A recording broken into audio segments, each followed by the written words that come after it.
Bismillah. So inshallah, now we are going to learn the alkyl groups and the homologous series. What is a homologous series and the examples and the characteristics of homologous series. So it is a group or a series of organic compounds each containing characteristic functional group. It's a common functional group forms a homologous series. Each member is called homology. In this, every member is differ by CH2 group और CH2 unit. तो short में हम इसको कैसे कहेंगे? It is a series of compound in which each successive member, मतलब हर आने वाला जो मेंबर रहेगा, each successive member is differ by CH2 group और द मॉलिक्यूलर मास 14. जैसे अभी मैंने यहाँ पर आपको बताया है कि यहाँ पर जो है ये जो सीरीज है ये CH2 से डिफर होती है. ओके, जैसे यहाँ पर जो है हम एग्जांपल लेते हैं CH4, ये मीथेन है,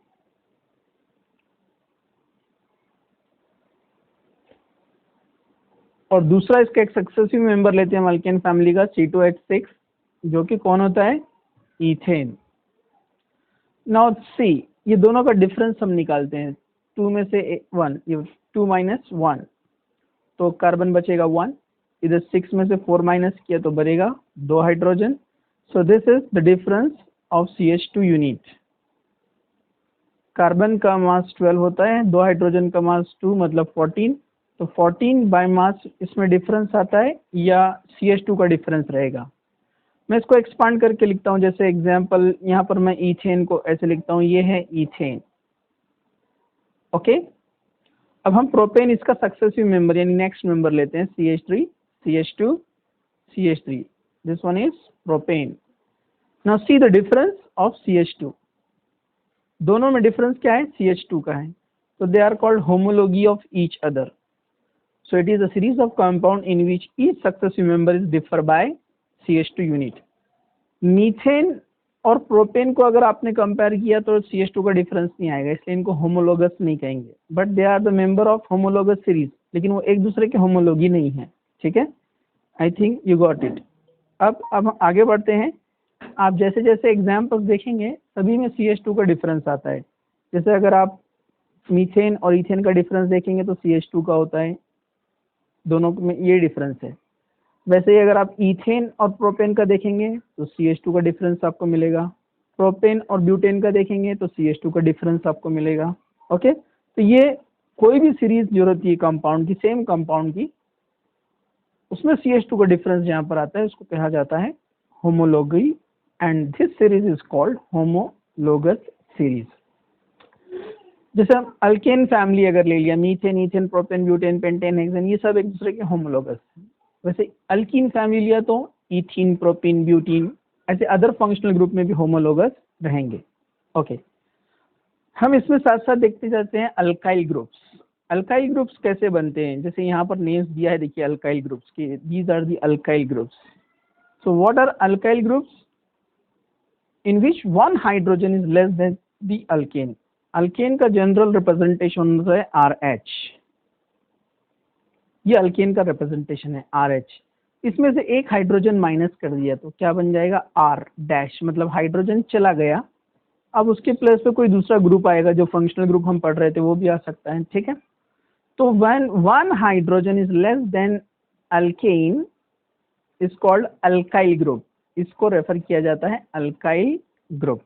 तो अब यहाँ पर देखिए मीथेन CH4 है तो मिथाइल बनता है CH3, 1 hydrogen less. This is methyl group जो हम प्रैक्टिस कर रहे थे अब तक नोमेनक्लेचर में.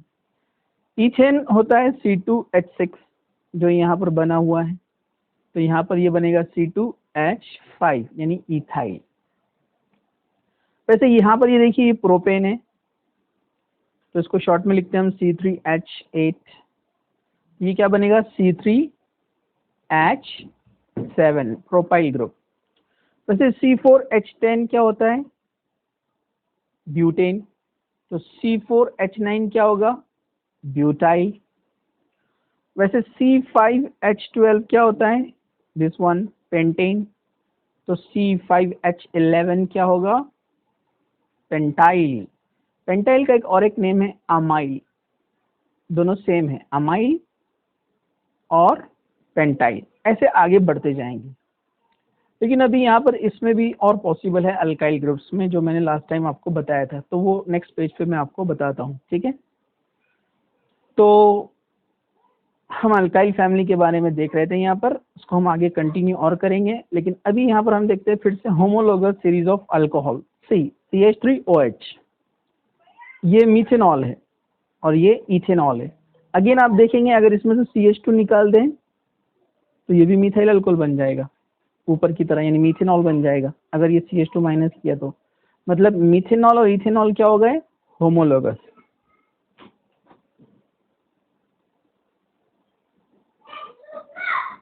होमोलोगस।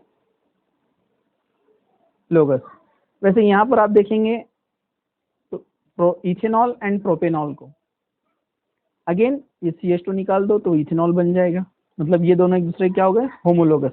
तो सेम फंक्शनल ग्रुप इनके अंदर होता है। तो हम अल्काइल ग्रुप लर्निंग के बारे में बात कर रहे थे। तो जैसे मैंने अभी बताया आपको कि C3H8 ये कौन है? प्रोपेन। ये बीच बीच में मैं डिस्कशन कर रहा हूं ताकि दोनों कंसेप्ट आपको समझ में आते रहे। ये प्रोपेन है, लेकिन प्रोपेन से प्रोपाइल बनता है, अभी हमने देखा है यहाँ पर C3H, ये क्या है? 3 + 2 5 + 3 8, तो ये क्या बनेगा? C3H7। This is propyl group. एक हाइड्रोजन लॉस हुआ है, प्रोपाइल। लेकिन प्रोपाइल में भी दो होते हैं। अगर हाइड्रोजन यहां से लॉस किया कार्बन नंबर 1 पे से, तो आपको मिलेगा CH3, CH2, CH2।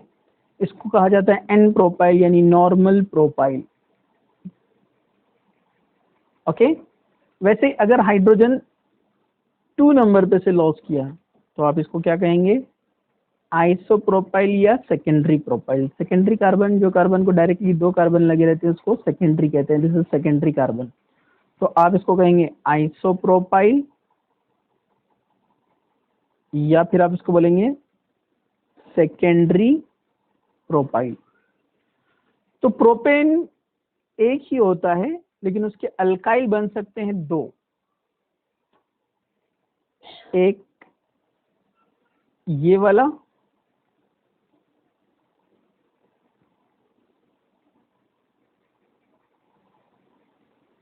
और दूसरा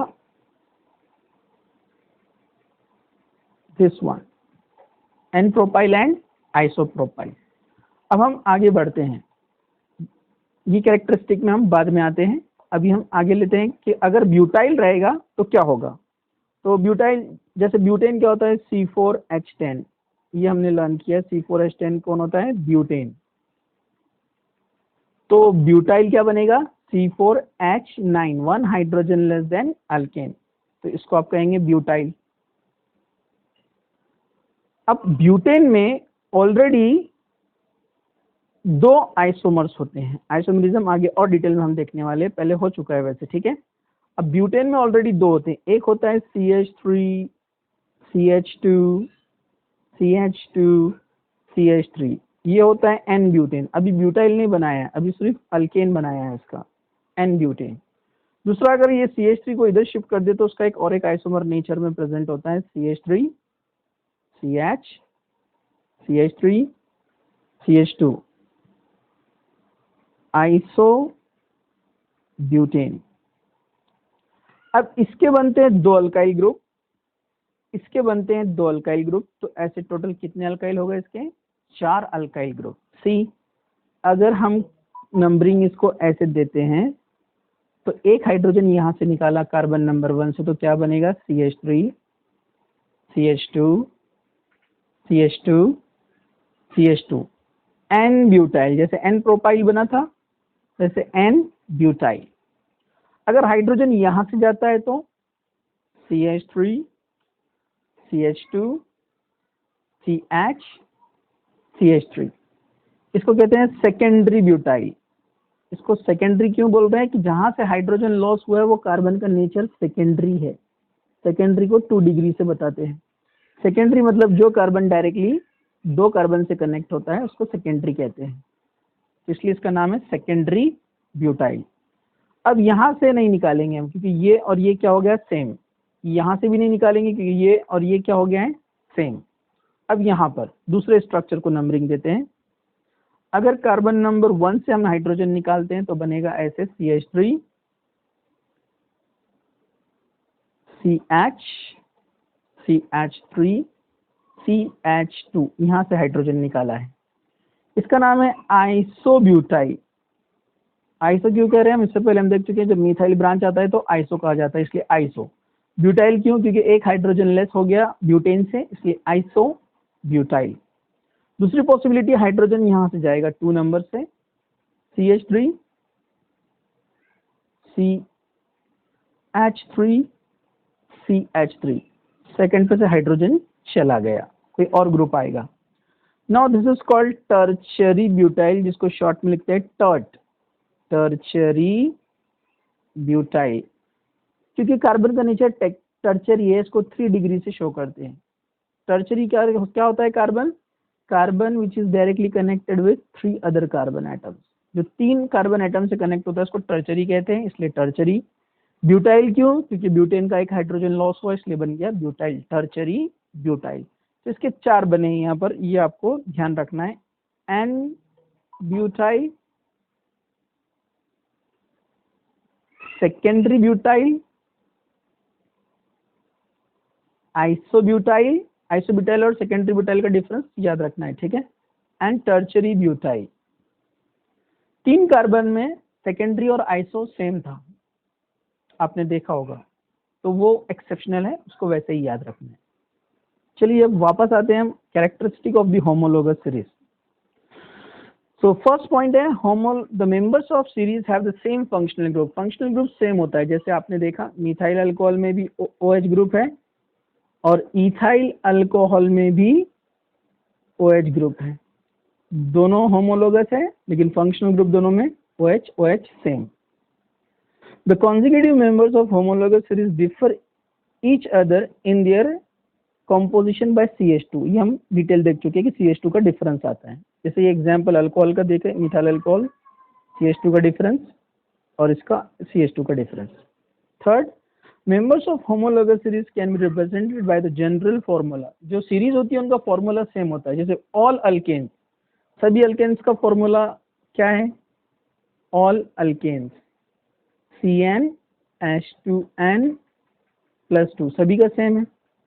ऑल अल्कोहल्स फॉर्मूला क्या है, सबका सेम है, CnH2n+1OH। ओके, ये धीरे धीरे आपको फॉर्मूला लर्न हो जाएंगे। Okay, fourth, the members of particular homologous series have the almost same chemical property. मतलब जो रिएक्शन मिथेनॉल देगा वही रिएक्शन इथेनॉल देगा, तो ऑलमोस्ट इनकी केमिकल प्रॉपर्टीज क्या होते हैं, सेम। जो रिएक्शन मिथेनॉल से मिला वही रिएक्शन हमको इथेनॉल से भी मिलेगा, ठीक है। तो ये हो गया, केमिकल प्रॉपर्टी सेम होते हैं बिकॉज फंक्शनल ग्रुप सेम होता है। Fifth, the physical properties like solubility, melting point, boiling point, states of homologous series increase और decrease according to their molar mass. यहाँ पर ये चेंज होता है। जैसे अगर हम देखेंगे मीथेन, इथेन, प्रोपेन, ब्यूटेन, ये गैस है, गैस नेचर है इनका, ये गैस होता है इनका स्टेट, ओके। लेकिन अगर आप C5 से C17 तक जाएंगे तो दे आर लिक्विड्स, और C18 के आगे आप जाएंगे तो दे आर सॉलिड। तो यहाँ फिजिकल स्टेट चेंज हो रहा है क्योंकि इसमें कार्बन नंबर बढ़ने से वंडरवॉल इंटरेक्शन बढ़ता है, जिससे मॉलिक्यूल कॉम्पैक्ट क्लोज होते जाते हैं और वो गैस से लिक्विड, लिक्विड से सॉलिड होता है। वंडरवॉल इंटरेक्शन क्या होता है ये हम आगे देखेंगे। Okay, 6 point, the number of homologous series can be represented by the same common general formula of preparation. ये सेम जनरल फॉर्मूला उनका शो किया जाता है। The first member of homologous series are generally certain different chemical behaviour than the other members. Generally जो lower members होते हैं उनकी reactivity की वजह से वो थोड़ी केमिकल प्रॉपर्टी में वेरिएशन शो करते हैं। ठीक है, ये प्रॉपर्टीज आपको लर्न करना है, ये आगे बेसिक आगे काम आएगा। जज़ाकल्लाह। तो इसको आप अच्छे से देखिए। इंशाल्लाह नेक्स्ट जो हमारा वीडियो रहेगा वो isomerism and types of isomerism इंशाल्लाह इन डिटेल। ओके, तो ये टॉपिक बहुत इंपॉर्टेंट है, फंडामेंटल है। ये सारे बेसिक्स आपको आगे सभी ऑर्गेनिक केमिस्ट्री के टॉपिक्स में यूजफुल रहेंगे। ओके, इसको ज़रा ध्यान से देखिए आप लोग।